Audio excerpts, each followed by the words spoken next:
Israel continued to disobey God. They had fallen into idol worship and neglected God's commandment to worship Him and Him alone. For this, God's punishment was heavy on Israel, and He gave them over into the hands of the Midianites. For 7 years, Israel suffered terrible hardship under the oppression of the Midianites, who, along with the Amalekites and people from the east, plundered Israel's livestock and produce, leaving none for Israel's own use. The people complained to God, and He sent them a prophet to explain why this hardship was upon them. It was their sin and disobedience that had caused it. During that time, there was a young man named Gideon. He was beating out wheat in a winepress when the angel of the Lord appeared to him and said, "The Lord is with you, O mighty man of valor." Gideon wasn't feeling very brave or very happy. If the Lord is with us, then why do we suffer so much? And why are we being oppressed by the Midianites? The Lord then looked at Gideon and said, "Go and deliver Israel from the hands of the Midianites." Gideon was in shock. How would he, a young man from the weakest clan of the tribe of Manasseh, be able to deliver Israel from the Midianites? The Lord replied by assuring Gideon that God would be with him.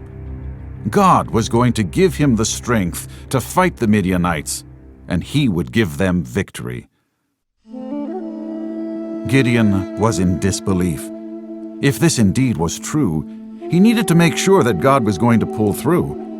He then proceeded to ask the angel of the Lord for a sign.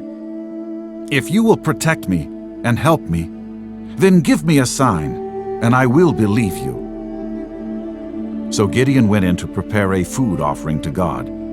When he came out, the angel of the Lord told him to put the food on a rock, and proceeded to touch the food with his staff. When that happened, fire sprung up and consumed the entire food offering. At that moment, the angel of the Lord vanished from Gideon's sight. God just showed Gideon a mighty sign.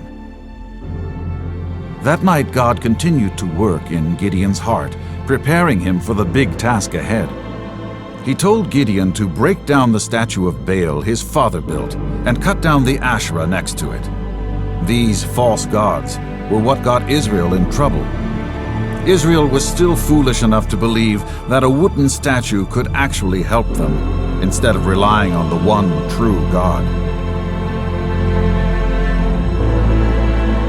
Gideon was still scared and needed more courage. He asked God for another sign. This time, he was going to lay a wool fleece outside.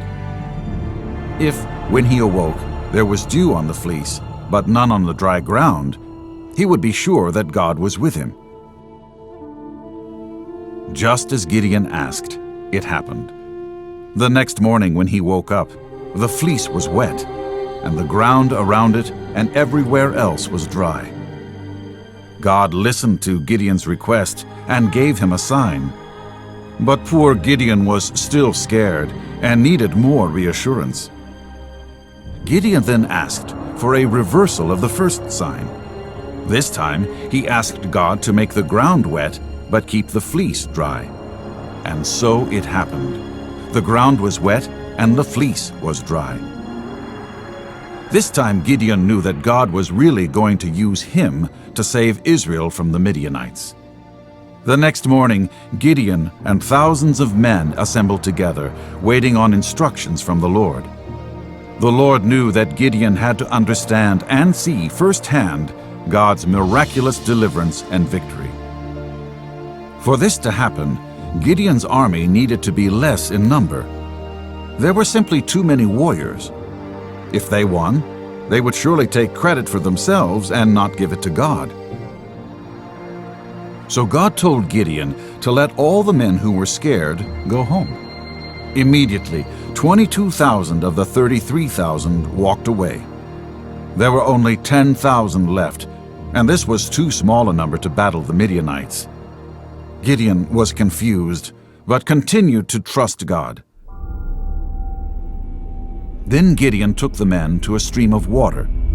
God told Gideon that all men who drank from the stream bent down like dogs should go home as well. Those who scooped up the water in their hand could stay. Out of the 10,000 remaining, only 300 men remained. There they went. Thousands of capable warriors left Gideon's army, and only 300 remained. God really wanted to show Gideon that victory comes from the mighty power of God, not by the strength of men. That night, Gideon and his tiny little army looked down at the huge Midianite camp. Gideon trusted God, but the Midianites were so many. So God told Gideon to go down to their camp and spy on them. When he did, he returned filled with courage. The Lord once again strengthened his heart, and Gideon was finally ready for battle. With his tiny army, Gideon launched the plan of attack. He gave each warrior one trumpet, one torch, and a jar to hide their torch. In the dark of night, they would stand on the mountains around the Midianite army. When Gideon blew his trumpet, it would be a sign for everyone else to blow theirs.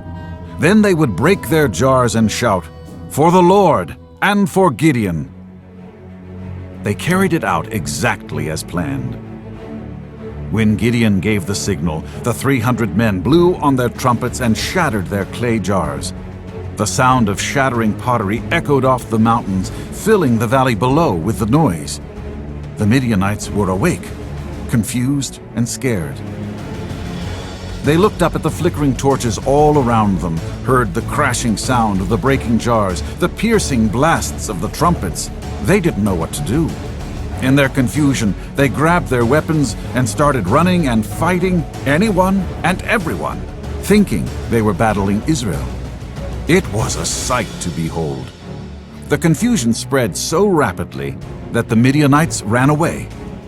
Gideon and his 300-men army pursued them, and it was not long before they defeated the mighty Midianites. That day God delivered the Midianites into the hands of Gideon. God's mighty power once again proved that he was the one true God, and that he wanted to bless and protect his people.